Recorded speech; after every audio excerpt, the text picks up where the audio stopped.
നീ പഠിക്കാൻ ഉഴപ്പുള്ള സബ്ജക്റ്റുകളുടെ പേര് പറ. മാത്സ്, ആ ഇംഗ്ലീഷ്, ആ ഹിന്ദി, സയൻസ്, സോഷ്യല് കഴിഞ്ഞു. ആദ്യത്തെ എക്സാം ഏതാ? എടി ആദ്യത്തെ എക്സാം ഏതാ? ആ ശരി, ഇംഗ്ലീഷ് അമ്മ. മൊത്തം എത്ര ചാപ്റ്റർ ഉണ്ട്?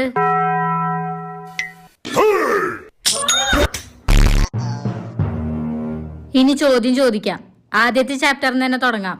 അയ്യോ വേണ്ടമ്മ, ആദ്യത്തെ ചാപ്റ്റർ പഠിച്ചു കഴിഞ്ഞതാ. രണ്ടാമത്തെ ചാപ്റ്ററിൽ തുടങ്ങാം. ആദ്യത്തെ ചാപ്റ്ററിന്റെ പേരെന്താ?